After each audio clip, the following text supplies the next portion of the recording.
4, 5, 6, 7. 7. 1, 2, 3, 4, 5, 6, 7, 8. I would want 8 sides then. No, 8 plus 3. 8, 9, 10, 11. 1, 2, 3, 4, 5, 6, 7, 8, 9, 10, 11. No, it's not that. 4 plus 5 again. What was this? 9. 5 plus 3.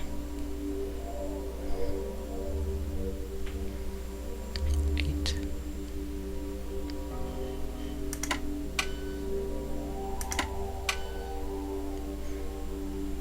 1, 2, 3, 4, 5, 6, 7. 1, 2, 3. 7 plus 3. 8, 9, 10. I want 10 sides. 1, 2, 3, 4, 5, 6, 7, 8, 9, 10. No, that's too many. 1, 2, 3, 4, 5, 6, 7, 8, 9, 10. Ah, damn it. 3 plus 6. 9. So, this one? No, that wasn't 9. Damn it. This one's 9.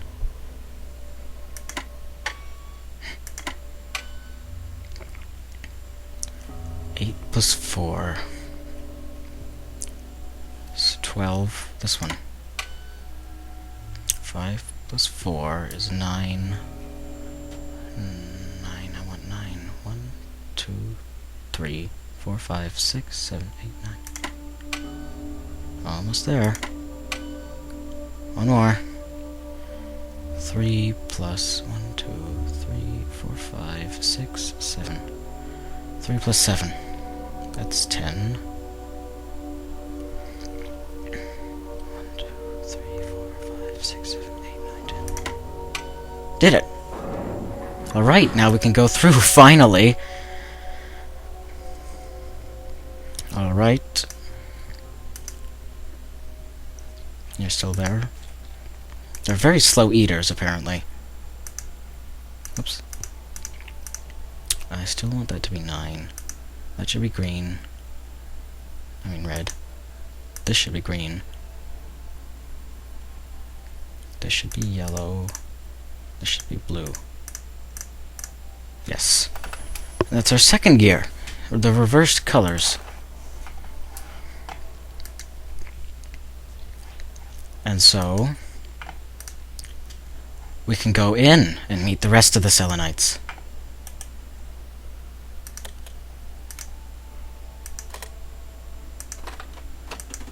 Hooray! Open door. Thank you. Oh, dear. Call elevator. Hello. Hello, elevator. Go in. I've got to find a way to make this elevator work. How about that key that we got earlier from that tomb? We just kind of stole it? Yeah, let's use that. Let's go. Go get some food for ourselves.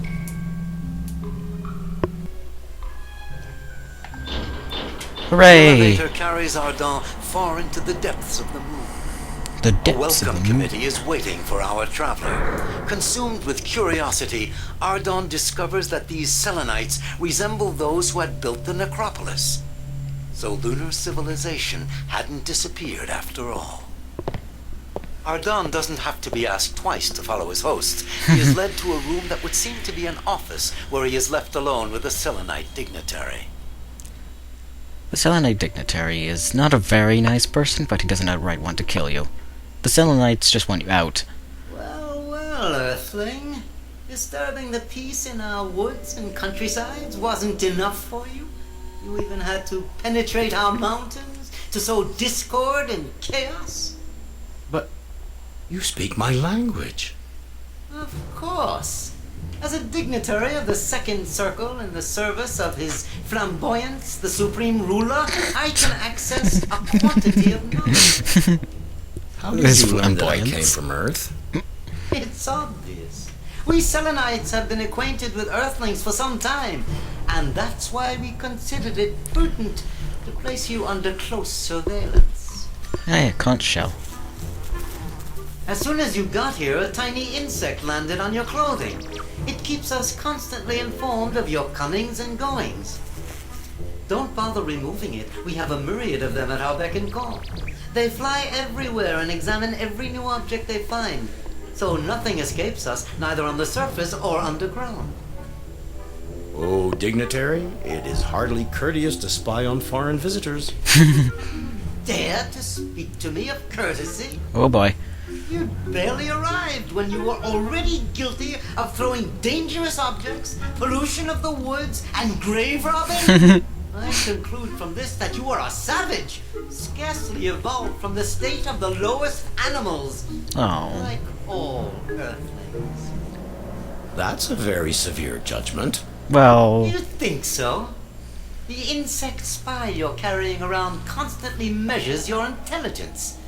To give you a lesson in modesty, I'm going to make your score visible to you. oh, don't do that. Your intelligence meter displays a value calculated by a method that is objectively selenite. Upon your arrival, the score was so low that we hesitated to classify you among thinking beings. It's still not very brilliant, even if you've made some progress since then. Oh, you ass. And yet, I managed to reach the moon, which requires planning and ingenuity. Oh, here we go. Ha! We've forgotten more about interplanetary travel than Earthlings will ever know. Dug into our mountains, there is an antique space cannon. Antique. It shot hundreds of projectiles towards the Earth when your ancestors were barely starting to stand on their hind legs. Well, now you're throwing dangerous I grant you objects. precedence. Nonetheless, it does require intelligence to travel from one planet to another. On purpose. Intelligence or luck? Approximate calculations and good luck might have led you here, but would you be able to accomplish the journey in the other direction? Uh-oh. I doubt it. Is that a challenge? I accept it. You think I'm incapable of returning to Earth? You'll see that in a short while, I'll have set up a regular line between my home planet and the moon. To organize my return trip, I need an action plan. Yep. I'll just take out my notebook to put things down clearly. Okay. An explosive charge to place in the combustion chamber of the cannon in order to propel my shell. Other charges to put my retro rockets back in operation so as to slow my descent, should my shell fall towards a landmass rather than an ocean. A protective shield with a set of bolts, indispensable for reinforcing my aft window and preventing its breaking during the explosion of launch. Chlorate of potash, or another chemical product capable of renewing the oxygen in my shell during the journey. Potassium to purify the air by absorbing the carbon dioxide. That's our checklist. Let's go shopping. Is it true that the Selenites went to Earth? It's a perfectly verified fact. The first crossings were undertaken by pioneers inspired by a mystical impulse. Oh, nice. They were the ones who dug out the first space cannon in the lunar mountains. They quickly made another one on Earth, Hooray. thus allowing regular exchanges between the two planets. A few centuries later, we tired of that pastime. We abandoned any inclination to travel and drew back into a sort of isolationism, much more suitable for an adult civilization. History as I learned Adult. it never spoke of your passage on our planet. That's hardly surprising. We gave a great deal to human beings, but they have no memory of the benefits they received. Ingratitude seems to be a constant feature of human nature. You Wonderful. really do have a poor opinion of us. During the age of voyages, we tried to educate you. In those days, it was quite the rage to have a human as a servant or as a pet. Your manual dexterity and your talent for imitation can make an impression for a while, but your native brutality will always prevent you from becoming truly civilized. And yet, while visiting one of your temples, I discovered that at one time you worshipped the Earth. That was before we knew you Earthlings. We worshipped your planet when it was inaccessible. Our devotion ceased when the age of disillusionment followed the age of voyages. Today we avoid dissipating our efforts and concentrate our energy on the interior. We don't leave our caves unless it's absolutely necessary.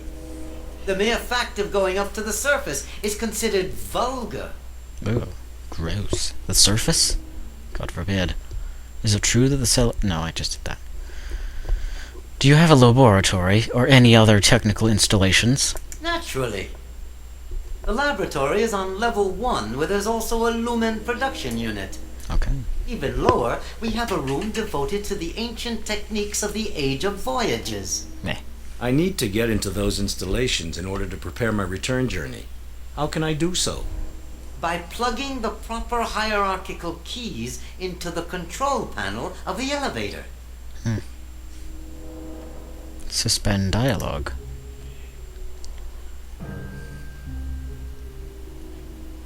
What's this button do, maybe? What's this button for? It turns on a reading screen used to teach our descendants when they've just hatched.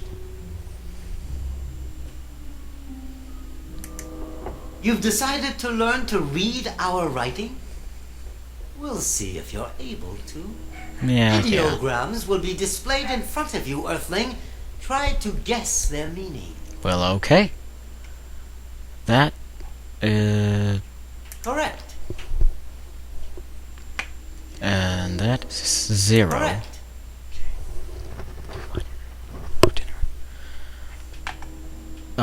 This one. Correct. Hooray. Correct. Correct. Hat. Correct. Correct. You passed the test. To my Hooray! great surprise, you've managed to master the fundamentals of our writing. If you're not afraid of cerebral overheating, work on understanding our spoken language by using the harmonic educator on your left. Why are you such an asshole? That is a pipe organ. That's a space pipe organ. I think I'll cut this recording here. I'll remember to save this time. Tune in next time. We will... Well, I don't know what we'll do, but I'll think of something in between. Goodbye for now.